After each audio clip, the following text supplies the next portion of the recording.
네, 반갑습니다. 여의도 TV 닭간다. 저는 진행을 맡은 황현입니다. 고수의 정치부쇼 닭간다. 자, 매일 오전 10시 30분 여러분들과 만나고 있죠.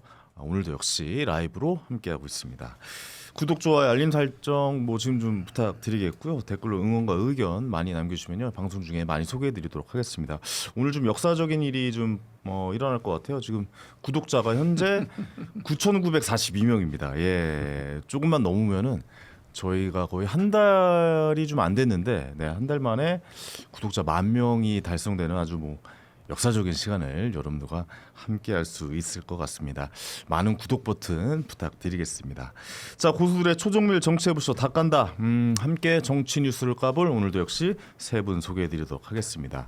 정광재 국민회의 대변인, 박성태 사람과사회연구소 연구실장, 김정철 개혁신당 최고위원 세 분 모셔보고 이야기 나눠보겠습니다. 세 분 어서 오세요. 네, 안녕하세요. 반갑습니다. 안녕하세요. 예, 세 분 별일 없으셨죠? 네, 한 주 동안 특별한 좀 이슈 좀 있었습니까? 저는 특별히는 없었습니다. 네. 제가 특별히 없었네요. 국힘은 좀 요즘 그래도 좀 기분이 표정이 좀 괜찮으신 것 같은데요? 네, 지지율이 좀 올라가는 저는 분위기가. 나라를 먼저 걱정하죠. 국민의힘보다. 지금 국정 운영을 잘 하셔야 되는데 네. 제대로 못 하고 있는 것 같아서. 아니, 특별히 한 게 없는데 우리가요? 갑자기 지지율이 이렇게 우리 갑자기 당내에서 올라서. 치열한 노선 투쟁을 하고 있는데 특별한 게 없다니요. 지금 대단히 역사적인 전당대회를 앞두고 있고. 전당대회가 오히려 저는 이게 흥행이 안 될 줄 알았는데 오히려 전환길 씨가 나오면서 이거 흥행이 되고 있는 건 아닌가? 그다음에 그 장동혁 후보의 그 연설. 네. 저는 좀 놀랐습니다. 네, 저도 재밌게 봤어요. 저도 놀랐어요. 사실 네. 제가 지난해 있었던 전당대회에서는 장동혁 후보랑 자주 어울려 다녔습니다. 네네네. 아시겠지만 그때 당시엔 제가 한동훈 후보의 공보 단장을 했었고, 그렇죠. 장동혁 지금 후보가 수석 최고위원이 되는 그 선거였는데, 전 그때 장동혁 의원의 정치적 자질은 봤어요. 대중 연설을 굉장히 잘하시더라고요. 저는 연설을 이렇게 말할 수 있을 것 같아요. 재밌게 봤다. 그러니까 재밌게 봤다고 하시는데 이게 만약에 네. 연설 내용이 네. 국민들에게 조금 더 소구력 있는 메시지였다면 이 정도의 이 대중 연설이라면 충분히 더 큰 정치인으로 성공할 수 있는 자질이 있다. 왜냐하면 제가 작년에 다른 분들 다 봤을 거 아닙니까? 합동 연설에 다니면서 유일하게 저 사람 연설 잘한다. 어렸을 때 웅변대회 좀 석권했겠다. 네네네. 이런 생각을 했었거든요. 그러셨군요. 근데 저는 개인적으로 개그맨, 그러니까 전직의 입장으로 봤을 때 만약에 장동혁 후보가 저런 연설을 개그 콘서트에 코너 검사를 맡으러 왔으면 통과가 됐겠다. 통과됐겠어요. 제목은 그게 부끄러운 겁니다. 이걸로 그냥 유행어 밀고 나가면 이거 됐겠다는 생각이 그렇죠. 근데 들더라고요. 타이틀은 약간 옛날 옛적에 이래야 될 것 같아요. 앞서 이제 웅변대회 얘기하셨는데 네. 장동혁 의원이 웅변대회 상을 받을 만한 시기는 1975년까지예요. 반공 웅변대회 이런 거 나가서 북한에 이렇게 하면은 곧된 상을 받았는데 한 87, 8년까지 아니에요, 웅변대회 아니에요, 했잖아요. 저희도 아니에요. 웅변대회 했었는데. 했는데 80년대 초반만 해도 그런 스타일의 웅변은 먹히지 않아요. 이거 통성기도 같더라고요, 저는. 어떤 분은 그런 표현도 쓰셨더라고요. 히틀러가 연상이 됐다. 맞아요. 그런 표현을 쓰셨던 분도 있으시더라고요. 그러니까 이건 전후 시대 전쟁 뒤에나 볼 법한 연설 모습이었다. 네. 극한의 혼란의 시기에만 볼 수 그렇죠. 있는 그런 네. 연설이었군요. 알겠습니다. 어쨌든 이 확실히 이야기 화제가 됐네요. 우리 장동혁 후보가. 근데 이게 은근히 이제 화제가 됐어요. 악명 네. 높은 거죠. 이거 큰일이에요. 지금 국민의힘에 당 대표를 하겠다는 후보가 곧단 연설을 하고 있어가지고 큰일이에요. 큰일이고. 곧단 힘의 연설에 지지율을 대해서 꽁꽁 묶는 사람 아닙니까? 그 잠시 후에 한번 국힘 예. 전당대회 이야기 해보죠. 예, 알겠습니다. 이번에 이준석 네. 대표 포렌식 다녀오셨다면서요? 네, 어제 갑자기 뉴스가 속보가 뜨고 네. 무슨 포렌식 그냥 참여한 것뿐인데 네네. 그렇게 기사가 갑자기 막 나고 그러더라고요. 어땠어요? 분위기는 어땠습니까? 분위기랄 게 없습니다. 그냥 가서 이제 그 포렌식이라고 하는 거는 이제 압수한 저장 매체에서 추출하는 과정에 참관하는 거고 그 참관하는 과정에 대해서 저희 이제 변호인들하고 이제 의견 조율하는 과정이기 때문에 네. 별다른 내용은 없습니다. 뭐가 안 나왔어요? 좀 어떻게 나올 게 됐습니까? 없죠. 아직은 전혀 없고요. 그냥 그게 바로 나오는 게 아닌가 봐요. 포렌식 하면. 거기서 이제 어쨌든 그 프로그램이 있습니다. 그 프로그램에 올려서 거기에서 이제 정보를 추출하는 과정을 해서 선별을 하는 건데 영장이 기재된 범위 내로 그걸 하는 과정인데 이제 이준석 대표님 같은 경우에도 이제 워낙 그 프로그램이나 이쪽에 이제 전문가시니까 궁금하신 것 같아요. 어떻게 포렌식 절차가 어떻게 되는지 굳이 직접 안 가셔도 되는데 좀 많이 모르니까 포렌식에 대해서. 네네. 예. 그래서 이제 직접 가서 이렇게 보시고 그런 이렇게 과정이었습니다. 본인 폰에 대한 포렌식인데 이과적 호기심이 발동했군요. 그래서 그렇죠. 아직 폰한 건 아니고요. 이제 다른 저장 매체 같은 걸 하는데 어디까지 나올까? PC나 뭐 USB까지 다. 뭐 이제 그런 거 이제 다 이제 가져갔으니까 거기에서 이제 전 그 정보를 추출해야 되니까요. 네네. 사실 어떤 걸 저장해 놨는지 본인도 모르잖아요. 모르죠. 그렇죠. 지우고 나서 기억 못 7, 하죠. 8년 된 자료 같은 경우에는 네. 우리가 찾으려고 그래도 PC에서 어려운데. 아니 뭐 그런 것도 나와요. 옛날에 그 뭐 영화 다운받고 뭐 이런 거 있잖아요. 네. 그런 것도 포렌식하면 나오는 거예요? 다 나오죠. 아 그래요? 다 나옵니다. 그 다운받아서 지우고 막 이런 것도? 네, 지운 흔적 같은 게 다 나오게 돼 있어요. 네. 거기에서. 그래서 사실은 막 특검에서 그 이준석 대표 아침에 새벽에 그 영장 그 핸드폰 할 때 뭐 증거인멸 우려 얘기하는데 말도 안 되는 얘기예요. 증거인멸할 생각이 있으니 그럴지 모르니까 아침에 와서 했다 이런 얘기를 하지만 왜 말이 안 되냐면 그런 걸 하면 거기에 다 남아요. 좋은 영화 다운받은 기록은 안 나오고요. 나쁜 영화만. 그 불법 다운로드 뭐 이런 거 그것만 받았으면 다 나오겠네요. 네, 다 나옵니다. 오. 야 포렌식이 무섭네요. 저도 그래서- 한번 네. 그 참관한 적이 있어요. 뭐 우리 제가 몸담았던 회사가 한번 그 검찰로부터 압수수색을 한번 받은 적이 있었어서 그때 네네네. 당시에 제가 그 회사의 기획실에서 기획부장을 맡고 있어갖고 그 예전에 언론사에 네, 계실 때. 언론사에 있을 때. 그런데 정말 뭐 검색어 몇 개 해갖고 따다닥 받아가는 것 같더라고요. 예를 들어서 그때 당시에 우리는 검색어도 나와요? 아니 그러니까 그 파일을 검색을 하던데 예, 예, 예. 그 파일 맞아요. 검색하잖아요. 맞아요. 그래서 파일 검색. 예를 들어서 차명 이런 식의 이 검색어를 넣고 아니면 주주 명부 뭐 이런 식으로 해갖고 따다닥 그것만 받아가는 것 같은데. 그러니까 원하는 거, 그러니까 조사를 할 것만 해서 그것만 왜냐하면 이제 범위 안에 있는 것만 영장에 가져가는 범죄 거구나. 사실과 관련된 정보만 가져갈 수 있으니까 영장에서 그러면 이제 그 범죄 사실과 관련된 거를 찾기 위한 검색어를 넣는 거죠. 그러면 이제 그 프로그램에서 예를 들어 파일명이 황현이 이렇게 써 있어요. 네. 그러면 전혀 이 사건과 상관이 없는 것 같잖아요. 근데 그 안에 파일 안에 보면은 어떤 내용이 들어있을 수 있잖아요. 그러니까 이름을 가짜로 해놓을 수도 있잖아요. 그럼 그런 것까지 다 찾아낼 수가 있습니다. 그래서 거기에 검색을 넣으면 그 안에 파일 안에 들어있는 내용까지 다 검색을 해서 찾아내기 때문에 이제 그런 도구를 이용하는 거죠. 아, 그 참관하신 거잖아요. 네, 참관한 거죠. 참관하신 거면은 뭐 이상한 뭐 검색어를 넣는다거나 다른 자료를 가져가려고 하면 제재를 바로 옆에서 하는 겁니다. 그렇죠. 제가 그래서 그 한동훈 이거 넣어가지고 네. 그다음에 서울교통공사더라고요. 서울교통공사 이런 것들을 입력을 해가지고 제가 그런 부분에 대해서 이의를 제기했죠.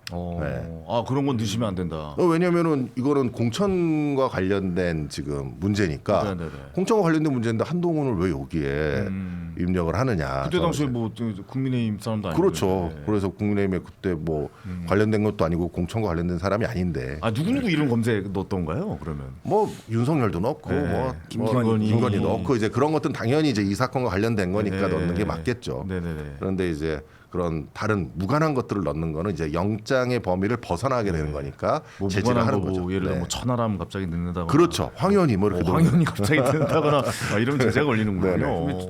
저도 이제 포렌식을 안 당해봐서 모르겠는데 네. 그러면 이제 쭉 전체 폰이나 저장 장치를 쭉 보고 네. 이렇게 디렉토리를 보는 게 아니고 네. 일단 검색어로 한다면 네. 예를 들어 공천을 네. 계속 공전이라고 쓰면 네. 이건 검색이 안 되는 거네요. 그럴 수는 있습니다. 혹시 이제 포렌식 당할 분들을 우리가 앞으로 생각을 해서 이거 굉장히 꿀팁인데요. 꿀팁이죠. 네. 아니 우리 이거 좀 예전에 위험하다. 천 그런 막 용어를- 이렇게 치면은 아니 검색 못 예전에 하겠네요. 비디오 테이프 수학 정석 2-1 뭐 이런 거 많이 갖고 있지 않았나요 집에? 종석은 책으로 갖고 있었죠. 아니죠. 비디오 테이프에 이렇게 비디오 테이프 이렇게 뭐 전설의 비디오 고향 테이프, 뭐 약간 이런 거 비디오 써놨죠. 테이프에 네. 아. 제목이 맞아요. 수학 정석 2-1 뭐 이렇게 뭐 전원일기 이렇게 써놓고 그랬어요. 그러니까 성인 비디오 막 이런 거 볼 때. 네. 옛날에 그랬죠. 책으로만 봤죠. 그 세운상가 이런 데서 파는 거. 네, 온갖 거짓말들이 난무하고 있습니다. 알겠습니다. 그 포렌식은 계속 진행 중이고 계속 네네. 좀 그냥 업데이트 절차니까요. 되겠네요. 네. 계속 뭐 어떤 수사 결과는 계속 나오겠네요. 근데 아직까지도 의아한 게 그때 당시에 이제 그 이야기 네. 뭐 이준석 대표 이야기가 나왔으니까 좀 계속 해볼 텐데 JTBC에서 지금 뭐 이제 저희가 단독 나왔잖아요. 보도가 났죠. 단독 속보가 나왔잖아요. 예. 그 김건희 씨가 뭐 윤석열 부부죠. 극우 유튜버와 교감을 했고 직접 극우 유튜버를 좀 관리한 것 아니냐. 뭐 이런 이야기가 나왔는데 어떻게 좀 JTBC에 계셨으니까 예. 이 내용을 좀 유튜버도 좀 누군지도 궁금하기도 하고. 누군지는 제가 예. 못 물어봤고요. 예, 사실 예. 저는 그 전에 얘기를 좀 들었었어요.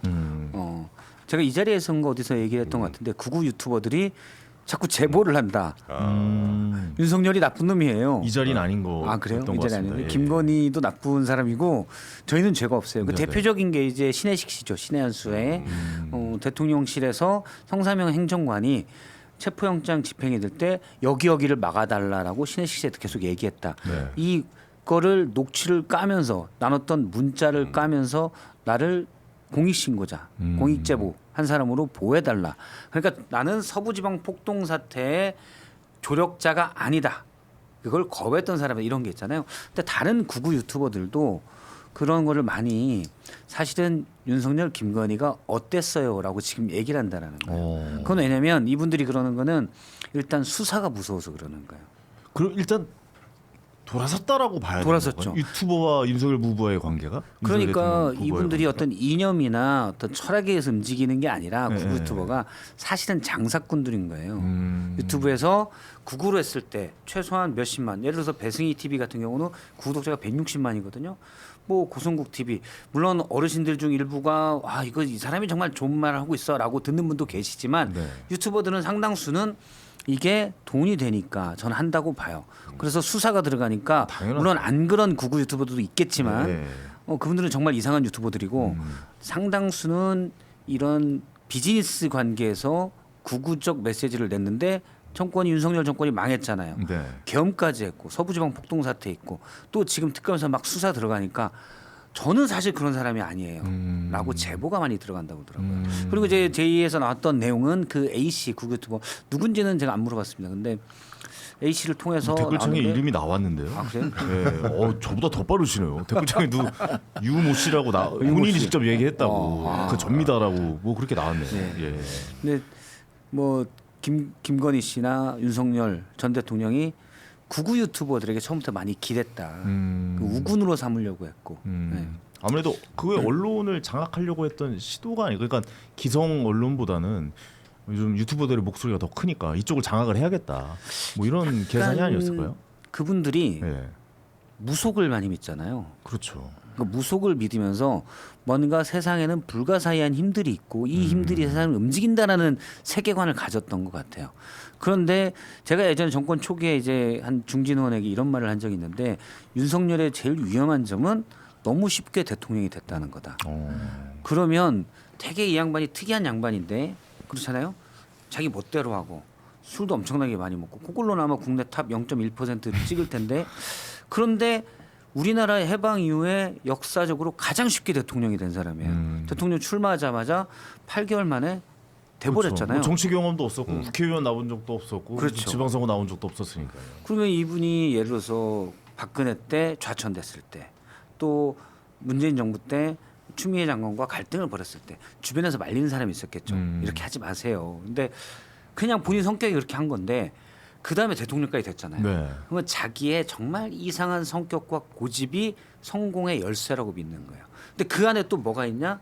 예전부터 너는 왕이 될 상이야 라고 얘기했던 무속, 판타지 이걸 믿기 때문에 유튜버들이 그런 얘기를 또 해주니까 오히려 그 세계관에 빠져 살았던 것 같아요. 망상에. 이런 말씀을 하시는 게 좀 믿어지는 게 예전에 토론했을 때 손바닥에 왕자 쓰고 왕자. 나왔잖아요. 그러니까 네. 그게 왜 저러지라고 좀 생각을 했었는데 이제 와서 보니 어느 정도 그 전후 상황 관계가 좀 이해가 되지 않나? 그렇죠. 라는 생각도 들어요. 본인이 오래전부터 무속을 많이 믿었고 예전에 한 검사가 같이 일했던 검사가 보도에 다른 보도에 얘기는 제가 확인을 못했어요. 근데 얘기를 한 거를 이분이 압수수색 나갈 때도 태기를 받아서 나갔다.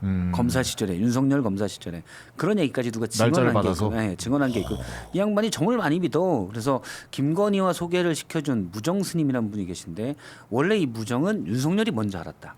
이 얘기도 있습니다. 그래서 뭐 이분이 이제 동해 갔을 때, 강릉에 갔을 때, 강릉에 있을 때 알게 된 인연이다. 뭐 이런 것도 있고. 근데 그렇게 무속 얘기를 많이 믿었는데 자기가 드라마틱하게 우리나라 근대사에 전례가 없을 정도로 성공을 했잖아요. 네. 그럼 더 믿게 돼요.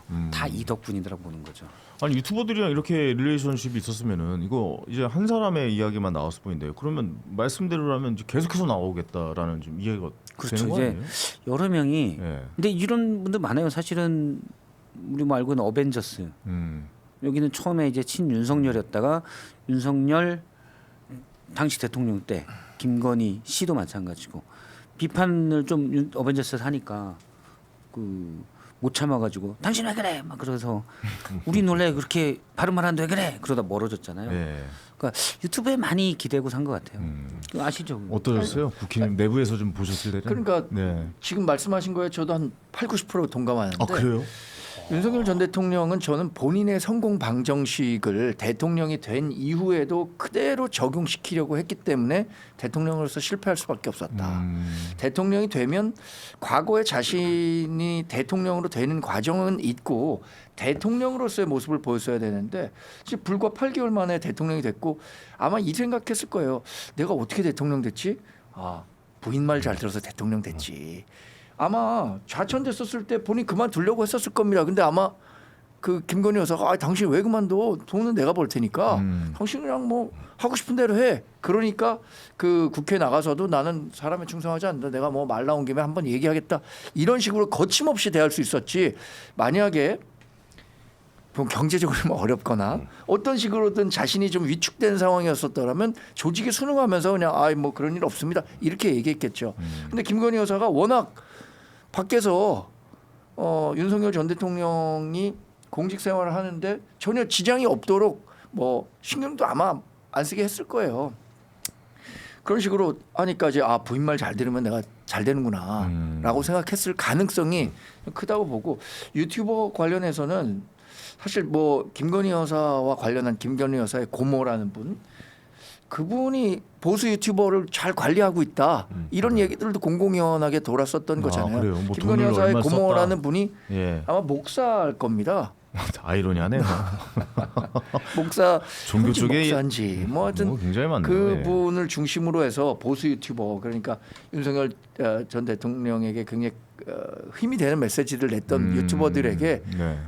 일정 정도 뭐 금전적인 지원을 그런 했었다라는 얘기도 얘기들도 나오더라고요. 나오고 있었으니까 그건 뭐 얼마나 현실적으로 그런 일이 있었는지 좀 살펴봐야겠죠. 아니 근데 실제로 정치인분들이랑 그 극우 유튜버 뭐 이제 국힘 쪽에서는 극우겠고 민주당 쪽에서는 극좌겠죠.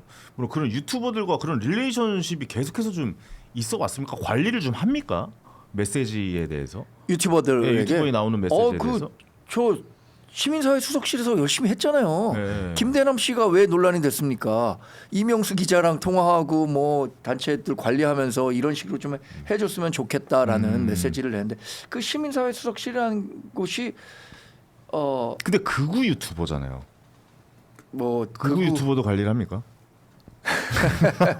극우 유튜버라고 뭐 얼굴에 쓰고 다니는 건 아니니까. 네. 그리고 본인에게 좀 유리한 메시지를 내는 매체에 도와달라고 많이 얘기를 그렇겠죠. 합니까? 당연히. 이게 사실 민주당도 과거에 비슷한 전례가 있긴 한데 지금도 약간은 그런 경향이 있긴 합니다. 네. 왜냐하면 이건 저는 공천 과정, 경선 과정에 근본적인 문제점이 있어요. 지금 국민의힘 전당대회가 대표적이죠. 윤 어게인을 외치는 후보들이 나름 유리한 고지에 있잖아요. 네. 근데 국민의힘 예를 들어 투표권 있는 책임당원이 약 7-80만 정도 되는데 이분들이 그러면 다 그런 생각을 하나? 전 절대 그렇게 안 봐요.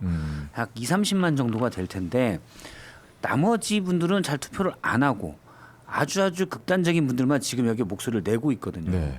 그러면은 장동혁 의원 같은 분이 그런 분들에게 소구하는 메시지를 내는 거죠. 그러니까 경선 과정에 사실은 이 2-30만이 지금 국민의힘의 경우 목소리를 내니까 전당대회에 나온 사람들은 이분 맞추는 거예요. 똑같습니다. 이분들은 그럼 누구냐? 이분들이 사실 전환기 씨 같은 구구 유튜버나 다름없는 존재들이잖아요. 네. 그러니까 아주 강성 당원들을 관리하고 이분들이 투표 참여가 높으니까 이분들에 대한 메시지를 내는 게 강하죠. 민주당도 사실은 많은 의원들이 강성 지지층 목소리에 더 귀 기울이는 게 민주당의 이번에 전당대회 때 권리당원이 약 110만 정도 되거든요. 110만인데 투표율 감안하고 그러면 약 60만 정도가 투표를 하는데 강성 지지층들이 더 적극적으로 관여를 해요. 그러면 전당대회 나가거나 또는 뒤에는 총선에 공천을 받는 과정 여기에서도 당심이 많이 들어가니까 그럼 여기에 소구하는 목소리를 자꾸 낼 수밖에 없는 구조가 되는 거예요. 눈앞에 보이니까요. 그렇죠. 앞에서 활동해주고 앞에서 소리 질러주고 박수 쳐주고 거기에 가는 거잖아요. 그렇죠. 저는 그래서 예. 계속 얘기하는 게 정당에서 공천을 할 때 지금 전 국민의힘 같은 경우는 당심 80에 민심 20이거든요. 물론 여론조사도 부정확한 지적들이 있지만 너무 강성 목소리에만 귀 기울이지 않는 시스템. 그럼 최소한 민심 5, 당심 5 정도는 민심이 5 정도는 보장을 해줘야 된다. 실제 국고에서 나가는 정당 보조금이 올해만 도 1,000억이 넘어요. 당비로만 운영되는 게 아닙니다. 아 그러네요. 이 그 유튜버와의 대화 중에도 그런 얘기가 나왔어요. 김건희 쇼 유튜버의 대화를 좀 이거 보도가 된 거니까요. 그 이준석 그 나쁜 놈이라고, 네, 뭐 이런 이야기까지 나왔다라고 해요. 저는 이 보도의 내용이 굉장히 중요하다고 생각해요. 공천 전이죠. 네. 공천 전에 공천 당대표 전이고 대표일 때고 어쨌든 준석이 나쁜 놈이니 방어 말라 뭐 이런 식의 지금 워딩이 나와 있잖아요. 네네. 그러니까 실질적으로 그 관계가 어떤 관계였는지를 충분히 유추할 수 있는 내용입니다. 전화 관계다가 나왔다고 보십니까? 네네. 그리고 그 전에도 사실은 뭐 그 선거가 있기 전에도 이준석 대표는 당 대표 시절에 나는 후보의 부하가 아니다 이런 식으로 얘기를 한 적이 있어요. 그러면서 그 관계의 두 사람의 관계 부분과 관련된 아주 중요한 얘기라고 저는 생각을 하고 이런 내용을 봤을 때는 지금 뭐 특검을 수사하는 어떤 공모 부분 이런 부분들을 인정하기는 전 도저히 어렵다고 생각을 합니다. 그래서 아마 이제 다른 유튜버들도 관리했다는 얘기가 있는데 그 다른 유튜버들에 대한 증언이나 진술도 앞으로 계속 나오지 않을까. 이준석 대표 관련된 증언이나 이런 게 계속 나올 것이라고 봅니까? 그러니까 왜냐하면은 지금 너무 뭐 각종의 유튜버 분들이나 뭐 이런 분들이 이제 그냥 공격하고 싶은 마음으로 그러시겠지만은 사실은 이준석 대표에 대해서 굉장히 악의적인 프레임을 씌워서 하는 부분이 있어요. 물론 이제 당 대표라고 하는 지위에 있었으니까 뭐 당연히 뭐 관련됐겠지, 당연히 뭐 그랬겠지 이런 추측성으로 된 부분들이 많이 있는데. 예, 실질적으로 들여다 보면은 이런 관계에서 과연 공모가 가능했겠느냐. 그리고 이런 준석이 나쁜 놈이니 이런 얘기를 하고 있는 이 관계에서 공천과 관련돼서 어떤 지휘를 하고 그거에 따라 지시를 받아가지고 뭘 하고 이런 거는 실질적으로 있기는 어렵잖아요. 이준석 대표의 측근이시니까 제가 한번 여쭤볼게요. 네. 지금 이준석 대표는 그러면 이 상황들을 약간 좀 어떻게 보고 계신지 좀 약간 팝콘각입니까? 지금 머리도 좀 약간 그러니까. 잘하고 뭐 약간 이런 느낌입니까? 아니면 야 이거 저 더 파봐야지 저거 나의 그 진정성에 대해서 알지. 약간 사실 이런 이 상황입니까? 대표님 입장에서는 이준석 대표 입장에서는 그거를 직접적으로 자신이 어떤 뭐 이 막 언론에서 나오는 내용들을 일일이 반박하기는 어려운 상황이잖아요. 네. 그러니까 어쨌든 특검의 수사 결과가 나오게 되면 그걸로 다 밝혀질 거라고 생각을 하고 있는 입장이고요. 네. 그래서 이제 저희는 적극적으로 지금 대응을 하면서 하고 있는 거죠. 알겠습니다. 네. 아니, 이렇게 얘기해도 좀 그렇지만 좀 재밌는 상황이 많이 나올 것 같아요. 아니, 저는 예. 그 이준석 대표가 우리 당에서 뭐 이른바 쫓겨나는 과정 네. 그때 당시의 과정만 놓고 보면 이준석 대표가 조금 더 유한 모습을 보였더라면 이런 일까지는 있지 않았을 것 같은데라는 아쉬움을 그때 당시에 제가 기자였는데 그렇게 갖고 있었는데 그때 대통령이 집권한 지 얼마 안 됐으니까 뭐 그런 갈등은 좀 키우지 말고 좀 이렇게 좀 화합하는 모습 보였더라면 좋았겠다라는 생각을 했었는데 시간이 지나서는 이준석 대표가 좀 억울하겠구나라는 생각은 그래요? 하게 돼요. 아니 괜히 뭐 제가 이준석 그 대표 지지하는 사람들에게 뭐 잘 보이고자 하는 얘기가 아니라 네. 그때 당시 사실 과거를 돌아볼 때 현 시점에서 생각하고 있는 것은 내가 갖고 있는 현재의 정보만을 갖고 판단하잖아요.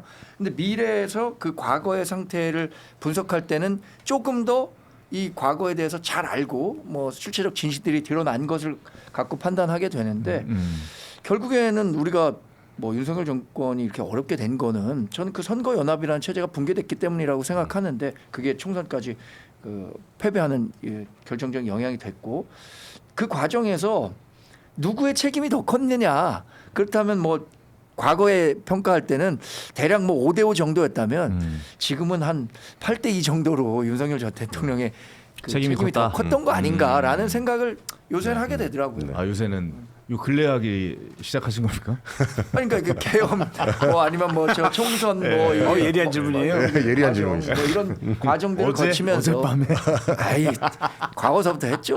그러니까 알겠습니다. 우리 굉장히 당이 어려워지기 시작하면서 네. 그런 생각했어요. 아 저는 좀 이게 좀 재밌을 것 같은 게 이게 아까 또 우리 실장님께서 박성태 실장님께서 말씀하셨다시피 이게 이제 처음 나온 이제 뉴스잖아요. 근데 이렇게 등을 지게 되면은 사실 물밀듯이 쏟아져 나올 그렇죠. 수가 있어요. 왜냐면 너도 지금 특검에 조사 들어가고 너 피의자 신분으로 조사받을 수 있어라는 압박이 들어간다면 이 안에 있는 내용들이 엄청나게 쏟아져 나올 거라고 생각을 하거든요. 이렇게 말씀드려서 좀 죄송하긴 하지만 좀 꿀잼 각입니다. 꿀잼 예. 만약 어떻게 억압했고 어떻게 핍박했고 어떻게 내보냈고 공천을 어떻게 했고 그다음에 뭐 아까 말씀한 뭐 주술 관련된 뭐 종교 관련된 종교라고 하기도 좀 그렇죠. 그럼 뭐 무속시나 샤머니즘 정도 샤머니즘으로 마무리하겠습니다. 샤머니즘에 관련된 내용도 엄청나게 나올 것이고 대통령이 되겠다라는 사람이 극우 유튜버에 어떤 관계를 맺었느냐에 대해서 그 내용까지도 상세하게 나올 예정이다 보니까 요것도 좀 재밌게 좀 지켜볼 관전 포인트다라고 좀 생각이 되어지거든요. 분류를 하자면 두 가지가 있을 것 같아요. 하나는 이제 비리가 될 거고 네. 비리는 우리가 이제 반클리프나 아니면 그라프 목걸이에서 봤듯이 매관 매직을 한다든지 그런 식으로 해서 전혀 상상도 못한 방법으로 이렇게까지 비리를 범죄를 저질렀단 말이야라는 게 있겠죠. 연예인 협찬 같은 걸 받았단 말이야. 뭐 이런 게 계속 그렇죠. 나왔죠. 그러니까 뭐 예를 들어 정말 서희건설 같은 경우는 사위 총리 비서실장 나중에는 정치권에 입문시키기 위해서 다이아몬드 목걸이 주고 백 쓰는 거 아닙니까? 이런 게 한두 개겠냐 이런 게 있고 또 하나는 지금 극우 유튜버들이 이제 폭로하고 이제 고발을 하는 것처럼 자신들이 살기 위해서 고발하는 것처럼 와 국정을 이런 식으로 운영했단 말이야. 되게 허탈한 유튜버들이랑 극우 유튜버들이랑 그것도 이제 극우 유튜버라고 우리가 얘기하지만 예를 들어서 뭐 어떤 극단적인 생각을 가지고 있어도 어떤 이념적이거나 또는 철학적으로 완성돼 있는 분들이 좀 있을 거죠. 쉽게 말해서 내공이 좀 있는 분들이 있을 것이고 네네네. 되게 허접한 분들도 있을 거 아닙니까? 근데 보면 허접한 분들과 아주 중요한 국가 대사를 논의했을 되게 우리가 알게 되면 허탈한 이런 소식들도 되게 많이 들릴 것 같아요. 저도 좀 그 말에 동감하는데 저도 예전에 정치하시는 분들이나 뭐 이렇게 뭐 TV 나와서 뭐 시사나 이런 거 하는 분들 되게 멀리 있는 얘기고 뭐 이렇게 심지어 정권을 잡고 뭐 국회의원분들이나 대통령분도 그렇고 대단하고 멀리 있는 분이라고 생각하는데 이렇게 나오는 얘기들 들어보면 그냥 현실에서 만날 수 있는 사람들이구나. 내가 너무 대단하게 본 것 아닌가? 라는 생각도 들어요 요즘에. 우리 현실에서 보기 힘든 현실보다 조금 더 수준이 낮은 사람들이 있어요. 저도 이 부분 관련돼서는 한 말씀 드리고 싶은 게 하나 있어요. 뭐냐면은 이게 정치의 좀 문제라고 생각해요. 저는 뭐냐면은 각종 뭐 김어준 씨의 방송이라든지 이런 유튜브에 현직 국회의원들이 나가고 뭐 국회의장도 나가고 이게 과연 바람직한 것인가? 이게 예를 들어서 공중파인 공영방송에 나아가서 얘기를 하고 어떤 정책의 방향을 얘기하고 의견을 얘기하는 것은 국민들의 알 권리로서 굉장히 중요한 부분이잖아요. 근데 그것이 아니라 어떤 극우 뭐 어떤 특정 성향의 유튜브 채널에 자기 편 들어주는 사람. 네, 거기에 국민을 대변하는 사람으로서 국회의원이 나가서 거기에 앉아가지고 얘기를 하고 뭐 거기에 있는 앵커가 하는 얘기에 따라서 그거에 막 맞춰주고 저는 이게 굉장히 잘못됐다고 생각해요. 이게 바뀌어야 된다고 생각합니다. 그게 저도 사실 시사를 예전부터 좋아했고 저희가 개그 콘서트에서 했던 코너 다 시사 관련된 코너였잖아요. 근데 저는 그랬어요. 양쪽의 의견을 다 듣고 중심을 잡아서 뭔가를 해야 된다라고 좀 생각했던 사람이거든요. 그래서 제가 한번 다 나가보자 한번 생각이 들어가지고 그때 황교안 당대표 그때 당시에 자유한국당인가요? 네네. 자유한국당인데 황교안 당대표 콘서트 토크 콘서트를 제가 사회를 봤어요. 네. 그래요? 그때 사회를 봤어요 그건 제가. 그때 빵빵 터졌어요. 그때 뭐 목 아프다고 프로폴리스 먹어야 되는데 프로포폴 먹었다고 해가지고 난리 나고 막 그때 빵빵 터졌었어요 그때. 그 일이 있었고 일주일 뒤에 가지고 유시민 장관님이 알릴레오에 나가가지고 뭐 이런저런 뭐 이야기도 하고 했어. 그래서 저는 그래 나의 프레임은 양쪽의 이야기를 다 듣고 양쪽의 얘기를 맞는 말을 잘 전해주는 사람이 되고 중간자적 입장에서 잘 전달해주는 스피커 역할을 해보자라고 생각을 하다가 뜨거 하고 제가 빠져나온 게 양쪽에서 모두 욕을 하기 시작했어요. 맞아요. 그게 어려운 양쪽에서 다 공격을 하는 거예요. 너 그러니까 제일 먼저 저 보면 하는 말이 이런 댓글 뭐 이제 유튜브 방송에 나오잖아요. 유튜브에 나오면 댓글창에 다 그거예요. 너 누구 편이야? 예. 그거부터 나오니까 그 정치 직접적으로 연관돼서 하시는 분들이 자기 편에 유리하게 해주는 방송에 나갈 수밖에 없는 것 아닌가라는 생각도 좀 들기도. 왜냐면 요즘엔 다른 사람들의 의견을 쉽게 들을 수 있는 매체들이 너무 많다 보니.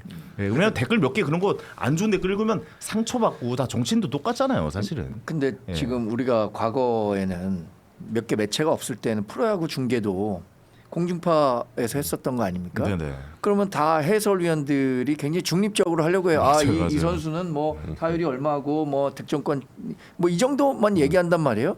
근데 그 이후에는 어떻게 되냐면 이른바 편파 방송이라고 해서 유튜브나 네, 뭐 생겼죠, 많이. 팟캐스트를 통해서 편파 방송 하잖아요. 삼성 라이온즈는 뭐 본인들이 저게 왜 스트라이크냐, 저게 아웃이라고요, 뭐 이런 식 맞아요, 하고. 맞아요.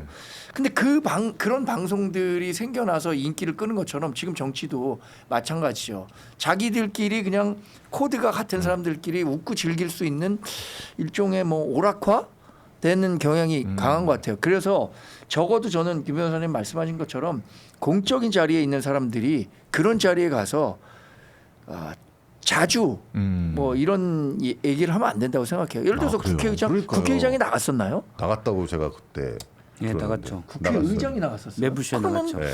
저는 그건 안 된다고 생각해요. 현직 예를 들어서 국회의장이요? 네. 전직이 아니라. 네. 국회의장은 사실 그 정파적 이익을 대변하는 사람의 당적도 버리게 되잖아요. 국회의장이 되는 순간부터 그런 방송에 나가는 건 전 굉장히 부적절하다고. 어느 정도 이게- 자중해야죠. 예, 이게 어느 고민이 정도는. 좀 필요해요. 그러니까 그러면 지금 미디어가 유튜브 중심으로 사실 여기도 유튜브고 유튜브 중심으로 변하고 있는데 자 그럼 우원식 국회의장이 매부쇼에 나갔는데 매부쇼가 꽤 인기 있는 이제 물론 이제 민주당 쪽 지지 매부쇼. 성향이 강한 네. 유튜브긴 하지만 꽤 인기 있고 동접자도 꽤 많은데 그걸 안 나가는 게 맞느냐? 나가면 안 되느냐? 애매한 부분들이 있어요. 네. 그리고 앞으로 이게 그렇다면은- 좀 더 이렇게 갈 거거든요. 예를 들어 그렇죠. 지금 대통령실도 제가 얼마 전에 관련된 분들을 만나니까 최근에 이제 뉴스가 나왔는데 온라인 커뮤니티나 유튜브 쪽으로 더 홍보나 이런 쪽에 신경을 쓰겠다 이렇게 돼 있죠. 네. 근데 미디어 구조상 그러니까 기술적인 문제에서는 구글의 유튜브 쪽으로 담론들 지형이 지상파나 신문 또는 뭐 케이블 방송 여기서 올드 미디어에서 변하고 있는데 그러면 그 맞춰가는 흐름은 어느 분 가는 방향인데 그럼 이쪽은 안 갈 거냐? 이게 애매한 지점이 있어요. 그래서 아니, 저는 JTBC 입장도 예전에 난감하지 않았어요. 그래가지고 저는 그랬을 그래서 때 예. 저희 JTBC는 그러니까 매체에서 하는 언론들이나 매체에서 지금도 JTBC도 유튜브가 있습니다. 장르만 여의도라고 유튜브가 있는데 매체에서 동시간대 아마 하는 방송되고 있을걸요. 아 그래요? 예. 지금 동시간대 네. 방송을 홍보해주고 계시죠. 매체에서 하는 네. 유튜브들은 기자들이나 나름 제작 쪽에서 그러는 게이트키핑 역할을 해요. 뭐 시청자들 보는 눈에 따라서 아니잖아라고 얘기할 수도 있지만 너무 선을 넘거나 너무 한쪽에 정파적 이익이 센 것들은 당연히 내부에서 토의를 해서 커트를 합니다. 반발도 일어나고. 그래서 뭐 JTBC 제가 앵커할 때도 그 뉴스룸에서도 민주당의 예를 들어 이재명 대표일 때도 그 비판 기사도 많이 나갔었고 정권이 권력 윤석열 동안 이제 네네. 비판 기사도 많이 나갔었고 그러죠. 근데 이제 매체 아닌 유튜브에서 할 때는 그게 좀 문제가 좀 되죠. 왜냐하면 극단적 지지층들이 있을 때 훨씬 구독자를 모으거나 이렇게 쉽거든요. 네. 여기도 이제 여의도 넘어서 진영을 넘어서 하신다니까 사실 쉽지는 않을 거예요. 쉽지 않아요. 네. 예, 저 아마 양쪽에서 다 곧 저희가 지금 아직 지금 이제 구독자가 이제 9,981명인데 얼마 안 남았는데 저희 구독자가 10만이 넘고 30만이 되잖아요. 그럼 저는 무조건 양쪽에서 욕을 먹습니다. 그렇죠. 저는 안 봐도 뻔합니다. 예. 그때 자연스럽게 어떻게 그만둘지에 대해서 좀 이야기를 나눠보도록 할 텐데. 그때 아니 농담이고 뭐 계속 해야죠. 근데 그거는 더 많이 알려주고 사람들이 더 많이 들어오면 어쩔 수가 없는 거라고 생각하고 그냥 시사를 하는 사람이 숙명이라고 생각하는데. 근데 아까 잠깐 좀 이야기를 나눌 부분 중에 아까 말씀하셨던 뭐 매불쇼 잠깐 말씀하셨는데 국회의장이 뭐 네. 그쪽에 나오셨다. 근데 이번에 국힘 전당대회는 뭐 고성국 유튜버 그분도 약간 극우라고 불리시는 분이잖아요. 지금 예. 국회의장이 나가는 것과 그건 다르다. 당대표 후보가 나가는 건 완전히 다르죠. 그게 다른가요? 국회의장은 당적을 포기하는 사람이라니까요. 아주 공적인 자리. 그러니까 예를 들어서 대통령이 특정 유튜브에만 나간다고 하면 우리나라 국민들이 용인하겠습니까? 근데 면접을 보셨잖아요. 그러니까 지금은 네. 당 대표를 뽑는 거죠. 우리 네. 정파의 이익을 대표하는 당 대표를 뽑는 것과 국회의장은 정파의 이익을 무시하고 그 의정 활동을 해야 하는 사람인데 그건 좀 다르다고 봅니다. 근데 제 생각은 어쨌든 이런 식으로 해서 정치의 양극화를 심화시키는 거예요. 결국은. 그러니까 지금 국힘의 경우에도 사실은 특정 유튜버나 뭐 전환길 씨 거기 가가지고 어떤 특정 세력 또는 특정 지지자들에 한정해가지고 그 사람들이 원하는 말을 하고 그렇게 되니까 결국은 어떤 가치가 사라지고 있는 거예요. 뭐가 옳고 그름이 지금 없잖아요. 그러니까 저는 그게 가장 문제라고 생각하고, 근데 그런 부분에 있어서 굉장히 사회적인 영향력이 있는 사람, 특히 또 공적인 위치에 있고 국회의원, 국회의장 이런 사람들은 국민 전체를 대변해야 될 사람이 특정 지지 세력을 위해서 한다는 것 자체가 저는 굉장히 문제가 있다고 생각을 하고, 그런 문제의 인식조차 없다는 게 더 문제라고 생각해요. 거기에 나간다는 것 자체가 어떻게 그럴 수가 있을까? 약간 그런 생각인 것 같아요. 그러니까 약간 매불쇼는 예능의 성격을 띈 프로그램이다 보니까 이게 극저 유튜브라고 생각을 못한 거죠. 국회의장이 민주당 입장에서는 지지하는 분들이 예. 많이 보긴 하고 그렇지만 예. 이제 말씀하신 대로 최욱 씨가 약간 예능 성격도 그렇죠, 있고 그렇죠. 물론 그래서 그 정도까지는 제가 볼 때 생각할 수도 있다고 봐요. 근데 저는 어떻게 생각하냐면 예를 들어서 뭐 종편에 계셨고 저도 종편에 있었지만 방통심의의 규제를 받습니다. 그래서 일반 방송에서는 시사 프로그램 할 때 패널들 할 때는 균형을 각 진영 간 균형을 맞추도록 돼 있어요.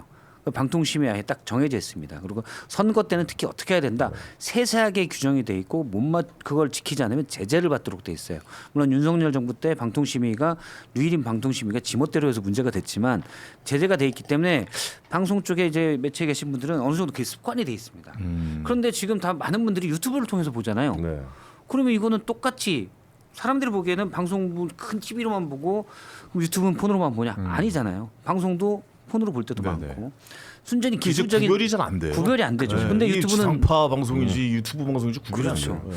근데 방송은 규제를 받고 유튜브는 안 받는다. 저는 사실은 약간 뭐랄까요 좀 보수적이라고 볼 수도 있겠지만 저는 어떤 정치 시사 이런 부분들은 유튜브더라도 규제를 해야 된다고 봐요. 그래서 선을 넘은 것들에 대해서는 네. 책임을 지도록 하고 그쵸. 그게 필요합니다. 맞습니다. 왜 똑같은 방송 우리가 폰으로 다 보는데 한쪽은 규제받고 한쪽은 규제를 안 해요.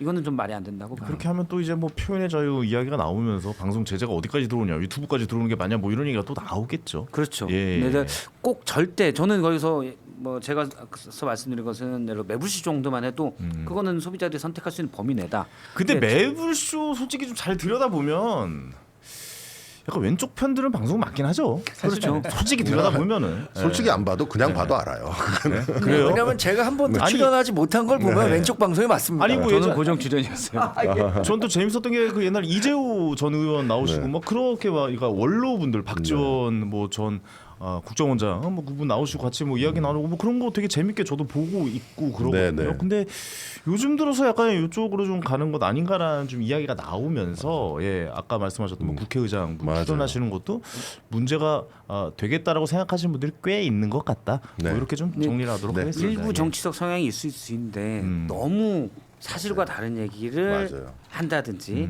아니면 전환길 씨처럼 헌법 테두리 바깥의 얘기를 한다든지 저는 이 정도에 대한 최소한의 규제는 필요하다라고 봐요. 네. 알겠습니다. 정말 그 중심을 잡는 방송으로 저희는 한번 좀 계속해서 예, 노력을 기울여 보도록 하겠습니다. 저에게 또 슈퍼챗 보내주신 분들이 계십니다. 글로벌 요단님께서 10,000원 보내주셨습니다. 아유 감사합니다. 누가 10,000원을 줍니까 세상에. 그렇지 않습니까? 예? 어디 땅을 파봐요 진짜 동전 하나 나오나. 이렇게 10,000원을 보내주셨습니다. 다시 한번 진심으로 감사의 말씀 드리겠고요. 또 바람의 빛깔님께서 역시 10,000원 보내주셨습니다. 김종철 최고위원님 이준석 대표에 대한 가짜뉴스 악의적 선동 유튜브 꼭 처벌해 주세요라는 메시지까지 보내주셨습니다. 또 김은미님께서 2만 원 계좌 후원으로도 보내주셨다고 합니다. 다시 한번 감사의 말씀드리도록 하겠습니다. 지금 현재 구독자 9,990명을 넘어가고 있는 순간입니다. 자 이제 10명 정도 남았습니다. 화이팅. 10,000명 역사적인 10,000명의 구독자 여러분들과 함께 지켜보면서 달성해 보도록 하겠습니다. 다음 주제로 넘어가 보도록 하겠습니다. 자, 호남 여권 지지율이 하락했다라는 이야기가 나오고 있습니다. 정치 고관여층이라고 불리는 이 호남 민심 지금 약간 좀 흔들리고 있는 것 같은데 아무래도 조국 전 장관의 그 사면 이후로 이렇게 좀 되는 것 같고 이재명 대통령의 국정 지지율 역시 2주 연속 아주 큰 폭으로 좀 하락을 한 것 같아요. 지지율의 변동 어떻게 보고 계신지 한 말씀 좀 해주시겠습니까?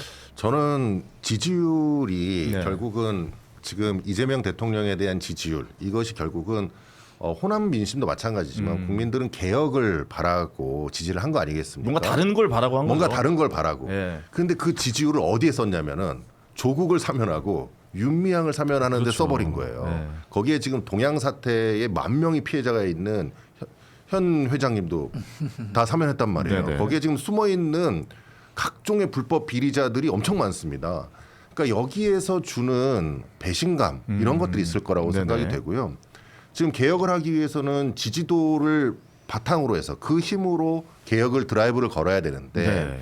이거를 여기에 깎아먹고 지금 실제로 개혁에 대한 일들은 제대로 진행되지 못하고 있다고 보는 거죠. 네. 그런 측면에서 어떤 민심이 어떤 배신감을 느껴서 그런 것이다. 저는 그렇게 생각을 하고요. 특히 호남 같은 경우에는 지역적으로 굉장히 어려움이 많지 않습니까? 네. 사실 지역적인 어떤 발전의 부분에서도 미진한 부분들이 많고 차별받았다는 항상 그런 생각들을 가지고 있는데 정작 정권을 지지해서 정권이 잡고 나면은 호남이 바뀌는 건 또 없다는 거예요. 그러니까 그런 부분들이 어떤 배신감이 있다고 저는 생각을 합니다. 김정철 개혁신당 최고위원께서 말씀하시는 도중에 구독자가 11,000명이 됐습니다. 박수 한번 주세요. 제가 말할 때 시죠? 김정철 개혁신당 최고위원이 말할 때 구독자가 엄청 오르네요.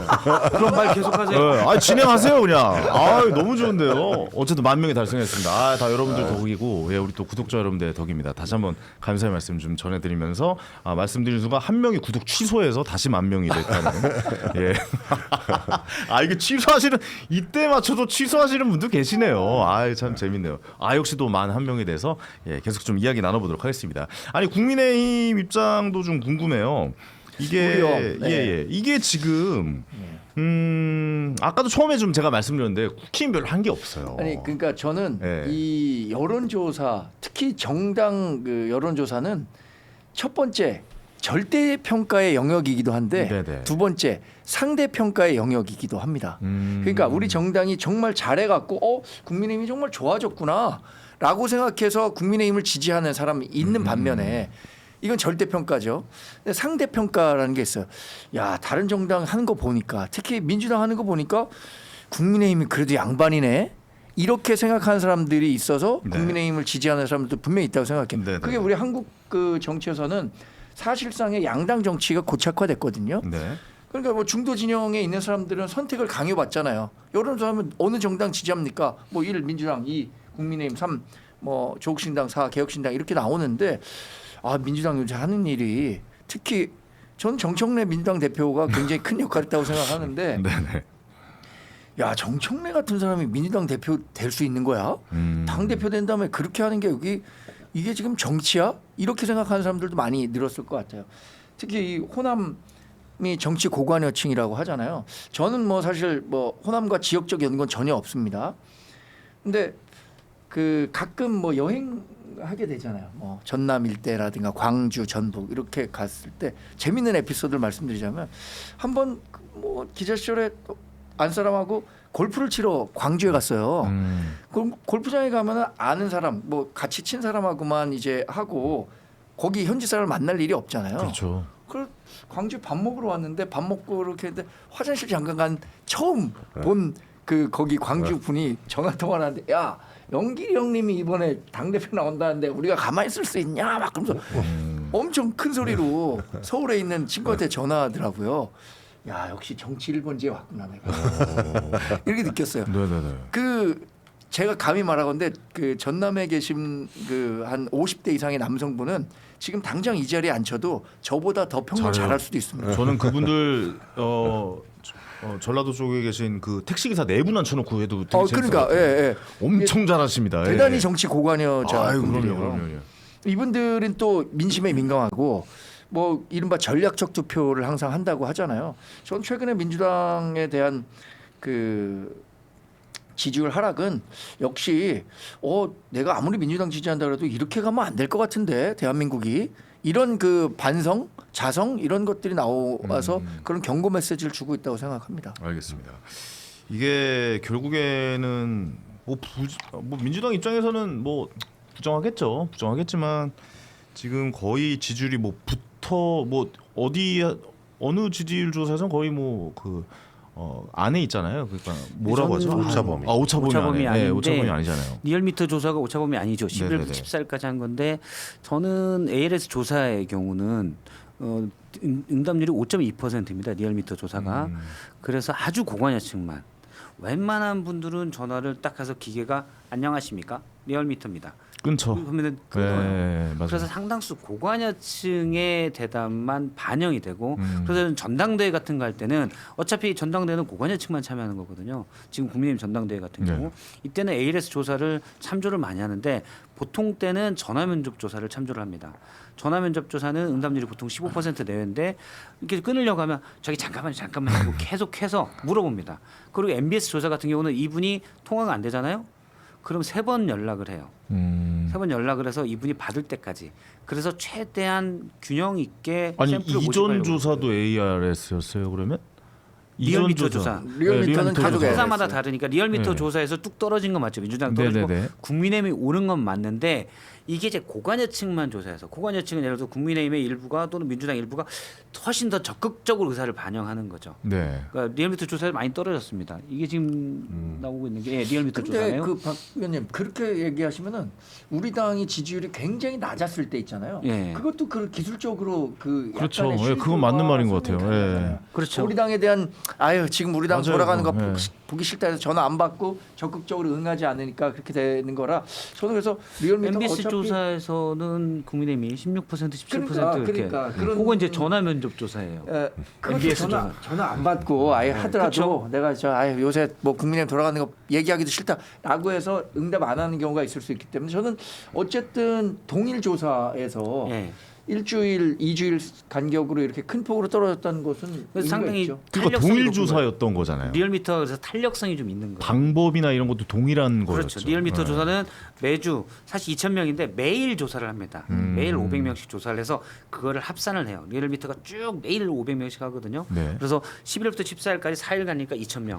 그다음 것도 쭉 이렇게 하고 그래서 건데 그 마지막 날 조사가 14일이었잖아요. 네. 14일에는 국정 지지율이 40%대까지 떨어졌다. 예. 맞아요. 그 이제 조국 사면 역할이 좀 있었던 아니 것 근데 같아요. 이건 부정할 수 없잖아요. 네. 사실 이건 조국 사면 윤미향 사면 있죠. 뭐 이 역할이 그러니까 1번 타자는 전 제가 봤을 때 강선우 장관 이제 네. 낙마가 있었고 2번 타자는 이춘석 의원 네. 있었고 3번 타자는 정청래 당 대표의 이제 뭐 패싱 뭐 다른 야당 대표들 패싱하고 뭐 결국에 이제 4번 타자들 나와서 4번 이제 홈런 친 거죠. 조국 홈런 치고 그렇죠. 홈런 친 거죠. 예, 연타석 홈런 윤미향 나와서 윤명 전 의원 나와서 치고 예. 그것도 제가 이제 8.15에 민주당 지지율이 떨어진거나 네. 이재명 대통령의 긍정평가가 떨어진 거를 방어할 생각은 전혀 없는데 말씀하신 대로 그럴 만한 충분한 이유가 있어요.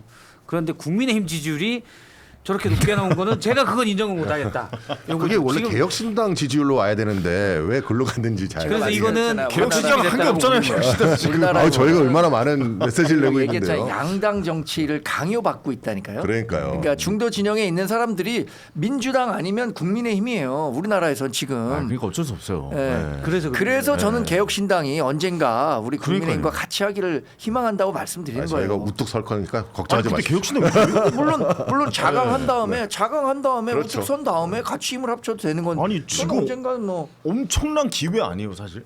아 그러니까요. 근데 너무 잠잠하지 M&A를 않아요? 누가 할 거예요? 네? M&A를 누가 하는 거예요? 누군가 하겠죠. 뭐. 결합이 예. 이루어질 수 예, 있는. 인수 주체가 누군지 개혁신당인지 국민의힘인지. 그러니까 아마 저희가 내년 지방선거를 대비해서 새로운 선거 문화를 만들기 위해서 노력을 하고 있어요. 네.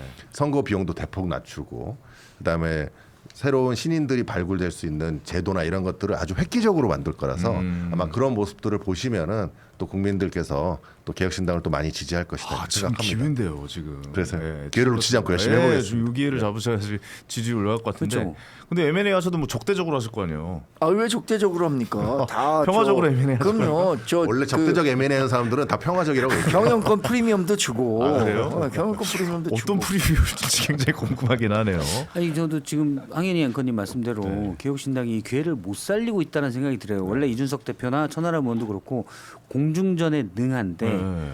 지금은 공중전이 일부 나오는 메시지 물론 이렇게 반론 얘기할 수 있어요. 나는 세게 지금 국민의힘 상태나 예를 들어 이재명 얼마 전 천하람 의원이 뭐 이재명 대통령 얘기한 것도 있고 비판을 세게 하는데 언론에서 크게 안 실어준다라고 할 수 있는데 사실은 예전에 이준석 대표도 그렇고 훨씬 더 아이디어를 내서 그럼요. 메시지를 주도할 수 있거든요. 근데 지금은 좀 그런 모습이 안 보여요. 아니 진짜 이준석 대표와 천하람 의원 두 분 같은 경우에 스피커가 굉장히 세잖아요. 네. 그러니까 어디서도 살아남을 분이란 말이에요. 두 분 제가 봐도 네. 그 천하람 의원은 저랑 거의 만담해요. 어디 뭐 옛날에 어디 뭐 사회 보고 이러면 같이 막 재밌는 얘기도 막 주고 던지고 하면서 막 멘트도 너무 재밌고 정치도 현안도 너무 밝고 두 분 다. 근데 그 어느 공간에서도 항상 돋보이던 두 분이 요즘 사실 좀 잘 안 보이거든요. 그 왜 그럴까요? 제가 봤을 때 너무 그 두 양당 거대 양당의 이슈들이 예. 저희 당 우리 당이 어떤 퍼포먼스를 내기에는 좀 어려운 구조를 가지고 있어가지고 그 이슈들을 저희가 뚫고 나가야 되는데 그 뚫고 나가기가 굉장히 어려운 거죠. 뭐 예를 들어 조국 뭐 윤미향 뭐 사면 관련돼서도 저희는 목소리를 크게 내고 있지만은 말씀하신 것처럼 언론에서 그런 부분들이 받는 구조가 지금 제대로 안 되고 있으니까 네. 그런 여러 가지 어려움이 있는 거죠. 아, 근데 토론 아마 이후로 이준석 대표가 좀 움츠려 있는 건 아닙니까? 뭐 저는 그렇다고 생각하지는 않고요. 지금 아마 이제 내년 지선에 지금 온 머리가 지금 있는 것으로 보이더라고요. 그래서 지금 각종의 그런 시스템을 만들고 한번 그런 것들을 제대로 보여주겠다, 실력으로 보여주겠다. 지금 그런 입장이어서 좀 혁신적인 기다려 주시면 될 것 같습니다. 네, 개혁신당다운 또 시스템 만들고 있군요. 그럼요. 근데 알겠습니다. 제가 보니까 지금 국민의힘 내부에서도 좀 그런 뭐 친한계도 그렇고 약간 국민의힘 내부에 그래도 좀 저분은 그렇게 이상하진 않은 거 아니야라고 생각하는 분도 그렇고 지금 개혁신당도 그렇고 그냥 국민의힘 망조 들 때까지 기다리고 있는 것 같아요. 아직 바닥을 안 쳤다. 바닥 친 다음에 보자. 아 무혈 입성하려고 네, 기다리고 기다리고 있다. 저는 뭐 망조라는 말에는 동의하지는 않지만 시간을 기다리고 있다라는 말에는 동감합니다. 아, 그렇군요. 망조에는 제가 동감하지 않지만 아 이게 적절한 우리가 시간이 필요하구나. 때를 기다린다. 네, 강태공이 괜히 그 빈 낚싯대를 호수에 얹었던 게 아닙니다. 아 지금 낚시하고 계시는군요. 그래서 예. 야 진짜 우리 당이 어떤 모습으로 갈 거냐 저도 궁금해요. 사실 이번에 전당대회에서 저는 뭐 유력하게 김문수 후보가 될 거라고 생각하거든요. 네. 결선 투표는 장동혁 후보랑 갈 가능성이 있다고 봐요. 왜냐하면은 지금 여론 지형이 그렇게 돼 있으니까. 그런데 장동혁 후보가 결선 투표에서 이길 수 없는 이유는 이 사태질 연설에서 드러난 것처럼 이 장동혁 후보는 절대 뽑을 수 없다라고 하는 사람들이 분명히 생겨났을 겁니다. 저는 조국 대표가 앞으로 대통령 되기 어렵다고 생각하는 이유랑 같은 건데 조국 대표 지난번에 24%인가요? 전국 득표율 그 4월 10일 선거 때 24%인가 얻었습니다. 전국 투표에서. 근데 그 득표율이 예를 들어서 35% 40%가 얻을 수 있다고 생각하는데 우리나라에서 당선되려면 적어도 47, 8% 얻어야 되거든요. 그 정도 득표율은 조국 전 대표는 제가 생각하기에 절대 못 얻을 겁니다. 장동혁 후보도 이번에 결선 투표에 진출한다고 하더라도 51%를 얻어야 되는데 이런 그 캠페인 전략으로는 51% 얻는 전략이 아니에요.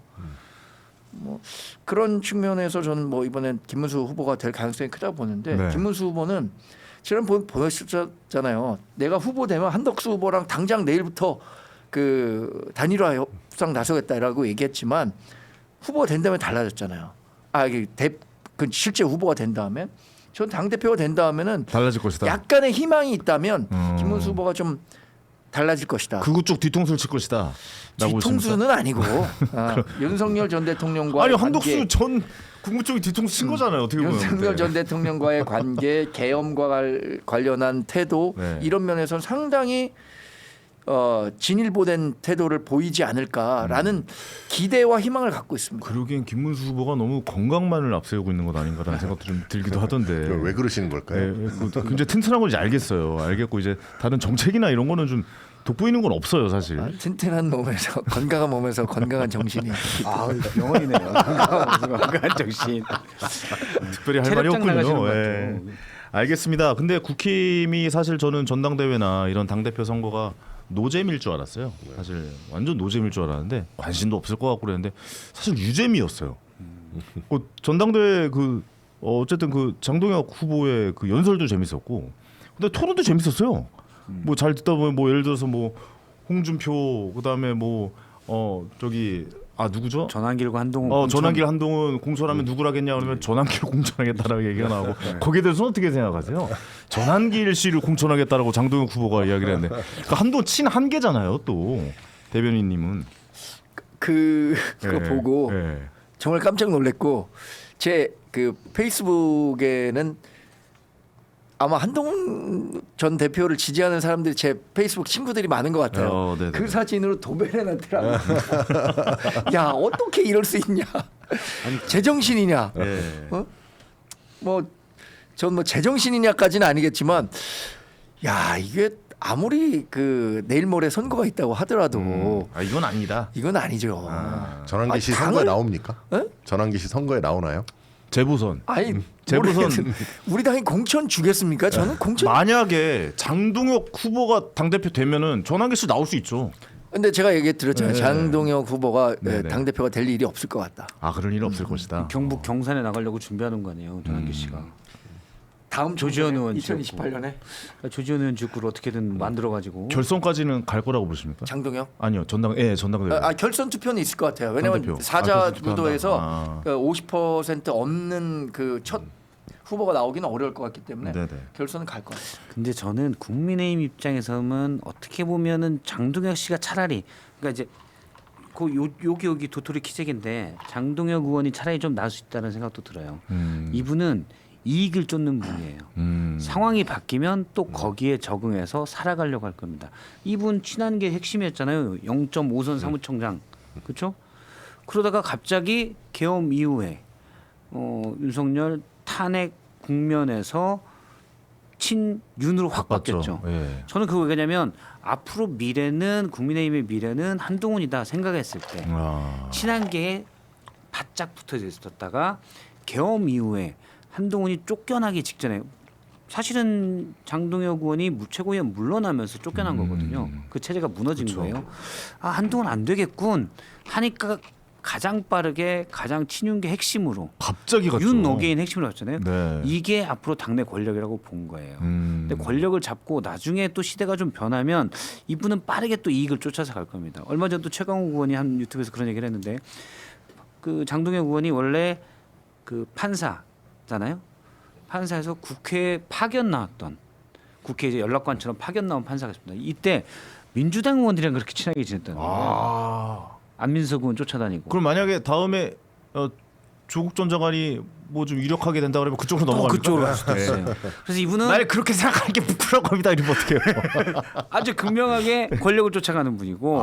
그렇군요. 근데 김문수 후보는 더 위험한 게 이분은 그냥 옹고집이에요. 절대 타협이 없는. 앞서도 이제 변했다 그런 게 아니라 변한 게 아니라 원래부터 한덕수가 될 줄 생각이 없었던 거예요. 말만 그렇게 했지. 그래서 저는 김문수 후보가 더 위험할 그럼 수 있다. 지금 김문수 후보도 말만 그렇게 하고 있지. 원래는 그렇게 하지 않을 것이에요. 그러니까 극우의 편을 약간 뭐 전환길 씨 편도 듣고 뭐 이렇게 하고 있지만 막상 당 대표가 당선되면 그쪽을 청산할 수 있다라고 보시는 거예요? 저요? 네. 그쪽을 아예 안 볼 거. 그러니까 어제 저 방송 못 보셨어요? 전환길 씨를 대하는 태도? 못 봤어요. 왜요? 어제 전환길 씨가 이제 제가 뭐 장동혁 후보를 네. 지지한다는 건 아니고 봤어요. 그래서 이제 김문수 후보가 참 좋은 말씀 해주시고 해갖고 옆에서 라이브 방송했잖아요. 근데 김문수 그러면서 뭐라 그랬냐면 다음번 전당대회 그 충주에서 열리잖아요. 거기에 좀 참석할 수 있도록 해달라. 그러니까 이건 내가 후보로서 할 얘기가 아니다. 이렇게 딱 선을 그었어요. 근데 그 표정에서 저는 다 말해주고 있다고 봤거든요. 김문수 후보는 이제 그 전환길 후보와 헤어질 결심하고 있는 게 아닌가. 근데 전환길 씨가 먼저 그 얘기했잖아요. 자기는 뭐 저기 먼저 장동혁, 장동혁 네, 후보 장동혁. 그러니까 뭐 그런 얘기했으니까. 그때 그 김문수 후보가 뭐라고 했냐면 선거 때 원수는 계속 원수다. 계속 죽어서도 만난다면서요. 원수다. 그 선거 때 그렇게 얘기했다간 부부여서 관계가 멀어지더라. 이렇게 얘기를 했거든요. 네네. 뭐 그것과 오버랩 되면서 어제 그 김문수 후보의 표정이 전길 씨와는 상당히 좀 거리를 두려고 거리를 하는 둘 듯한. 것이다. 근데 알겠습니다. 저는 저게 굉장히 우려스러운 게 뭐냐면 전환기 씨는 그냥 평당원에 불과하잖아요. 어떤 뭐 당직을 한 사람도 아니고. 인지도가 높잖아요. 근데 그 인지도 하나로 네. 이 당에 이렇게 큰 영향을 미치고 그 사람의 의도에 의해서 당이 왔다 갔다 하고 아마 당 대표가 누가 되시든 또 결국은 또 전환길 씨의 그 영향력 또는 그거에 의해서 당이 움직인다 그러면 굉장히 심각한 문제가 발생할 것 같아요. 저는 그거는 좀 생각을 달리하는데요. 전환길 씨가 왜 지금 영향력이 큰 것처럼 보이느냐? 네. 전환길 씨가 어떤 세력을 대표하느냐? 계엄 옹호와 그렇죠. 부정선거와 특히 탄핵에 대한 반대 세력을 옹호하고 있는 거잖아요. 이게 전환길 씨로 투영이 되기 때문에 이 세 가지에 대해서 하나라도 지지하는 사람이 전환길 씨로 대표되는 거예요. 그러니까요. 저는 그래서 전환길 씨 개인의 득표 아니면 개인의 정치적 영향력은 적다고 생각하는데 네. 그분이 주장하는 세 가지 주장의 정치적 영향력이 크기 때문에 지금 우리 당권 선거에 영향을 미치는 것이지 이게 이제 끝난 다음에 전환길 씨가 갖고 있는 개인적인 정치적 영향력은 전 뭐 이렇게 유의미하게 크다고 생각하지 않습니다. 그리고 또 질문 나왔던 게 하나가 이준석 대표랑 홍준표 지금 이제 야인이시죠. 예, 지금 이제 정치 좀 외곽 쪽에 계신데 두 분 중에 복당을 하게 해준다면 누구를 해주겠느냐라는 질문을 했었는데 다른 후보는 다 홍준표 전 대표를 이제 들었죠. 근데 우리의 안철수 후보가 유일하게 톰과 제리를 불렸던 이준석 대표를 복당시키겠다라고 이야기를 했어요. 아니 어떻게 보셨어요? 김종철 최고위원은 좀 당황했을 것 같은데요. 저는 예전에 그 대선 저거 선거 과정에서 네. 이준석 대표하고 안철수 의원이 포옹하는 장면이 제가 그때 현장에 있었거든요. 그때 AI 관련돼서 네, AI 토론하면서 토론할 때. 안 그래도 그래서 뭐 토론하면서 했었죠. 토론도 예. 되게 수준이 높은 아유, 아주 되게 좋은 고차원적인 토론이었어요. 토론이었어요. 저 이제 그러면서 굉장히 한국 정치 미래를 좋게 생각을 하는 계기가 됐습니다. 네. 이렇게 될 수도 있구나. 근데 이번에 이제 그 얘기 나오셨는데 결국은 아마 그 이준석 대표 입장에서는 광복절 축사 때 이렇게 거기에서 그 조국 윤미향에 대한 반대 네. 피켓을 들고 이렇게 하셨던 저 장면에 대해서 굉장히 용기 있는 행동이다 이렇게 시야를 하면서 아마 이번에 거기에서도 아마 본인 얘기를 하는 게 굉장히 어려웠을 텐데 네네네. 용기를 내서 얘기했다 그런 취지로 네. 말한 게 아닌가 싶습니다. 아니 근데 저런 모습과 아까 그 이제 혼자서 이제 이준석 대표를 뽑은 것만 봐도 안철수 의원이 약간 좀 독자적인 길을 걸어가고 있다는 생각도 좀 들기도 하네요. 그분은 늘 독자적인 길을 본인의 길이 있죠. 네, 본인의 길이 있죠.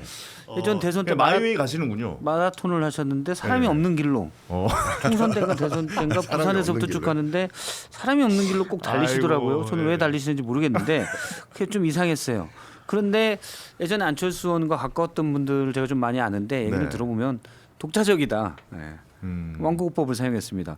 독자적이다라고 하시더라고요. 근데 당내 기반이 너무 없는 거 아니에요? 그래서 그게 저는 좀 아쉬워요. 네, 저는 좀 안철수 아쉽네요, 의원이 진짜. 내는 메시지들이 다 옳다고 봐요. 네. 상식적이고 맞아요. 괜찮아요. 맞아요. 지금 네. 국민의힘에 이상한 정치인이 너무 많잖아요. 오히려 가장 상식적인 사람이 안철수 의원이 좀 그렇게 맞아요. 지금 현재 분위기는. 네. 그런데 정치라는 거는 사실은 당이라는 거는 뜻을 같이 하는 사람이 모이는 곳이잖아요. 사람을 모아야 돼요. 근데 안철수 의원이 그게 좀 부족합니다. 제가 뭐 이거 그냥 유튜브에도 이건 뭐 이상하게 우리가 수준 낮은 얘기는 아니니까 네네. 또 한 분이 그런 얘기를 하더라고요. 국민의힘 모 전 의원인데 이분이 안철수 의원과 최근까지도 좀 가끔 연락을 하고 모임을 하시나 봐요. 근데 안철수 의원이 지난 대선 때 이제 할 때 되게 준비를 많이 하셨다. 그리고 정말 이번에는 안철수가 변했다 그러더라고요. 저는 네.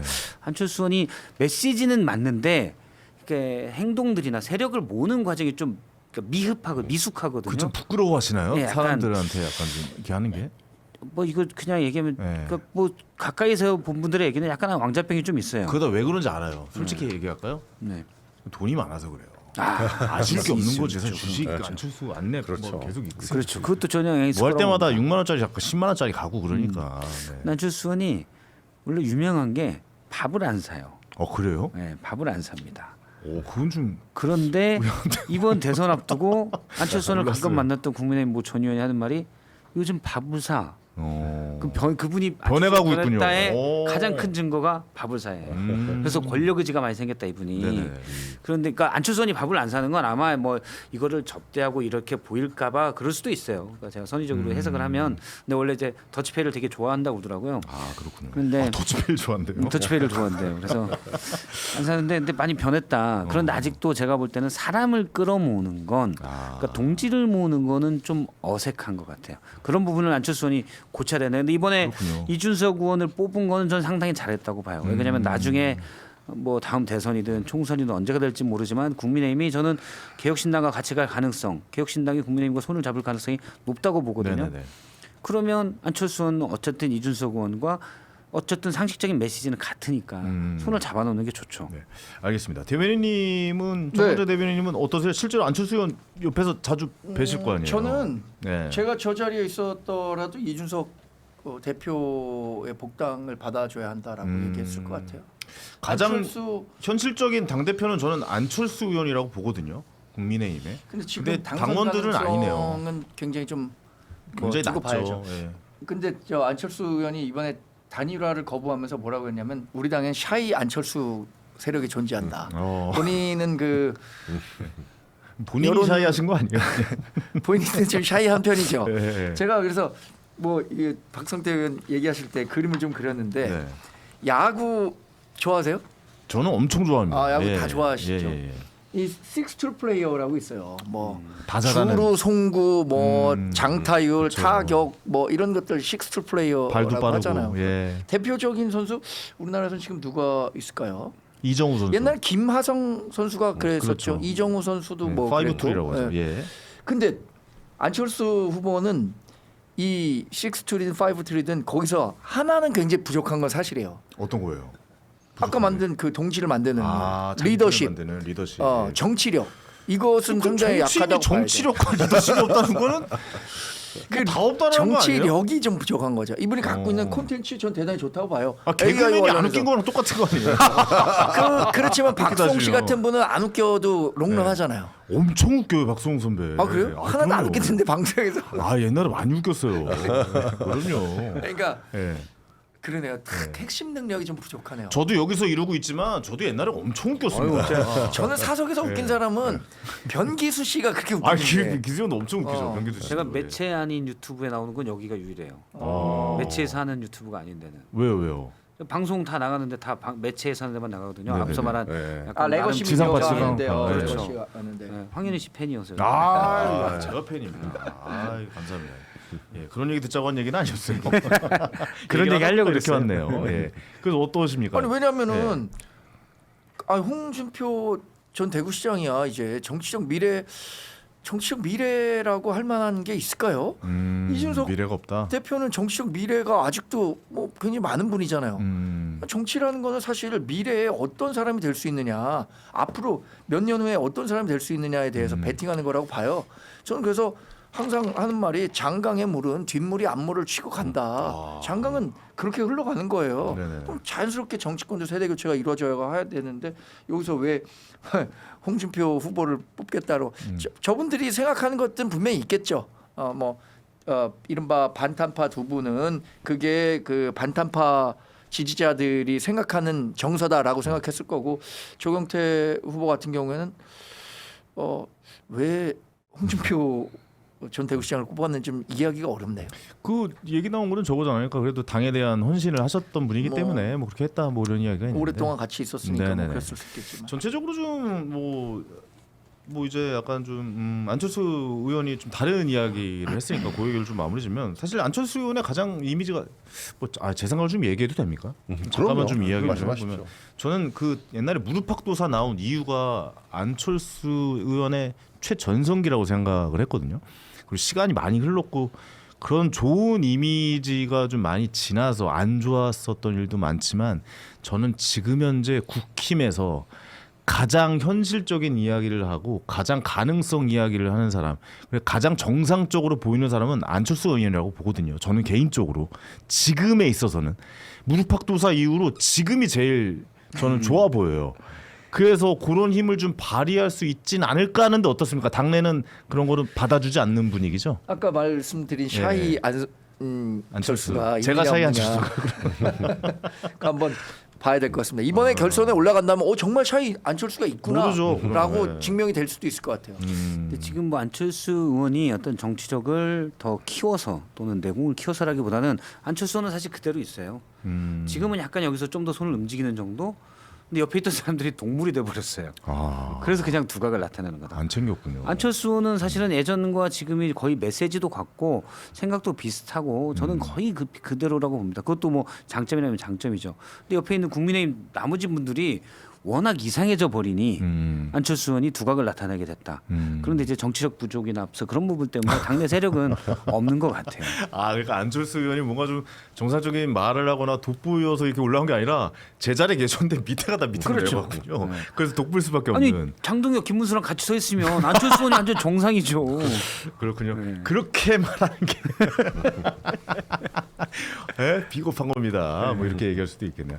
알겠습니다. 오늘 또 정치 현안에 대해서 이런저런 이야기를 나눠볼까. 저는 이 시간이 좀 계속 기다려져요. 맨날 이제 전 투자를 하다 보니까 밤에 맨날 컴퓨터만 보고 앉아 있고 무슨 뭐 아파트 실거래가만 보고 앉아 있다가 여기서 정치 현안에 대해서 이런저런 이야기하니까 너무 즐겁고 재밌습니다. 앞으로 세 분과 오래오래 수요일에 만나서 네. 이런 이야기 좀 계속해서 나눠봤으면 좋겠습니다. 세 분 오늘도 고생 많으셨고요. 네, 고맙습니다. 다음 주 수요일에 또 뵙겠습니다. 고맙습니다. 고맙습니다.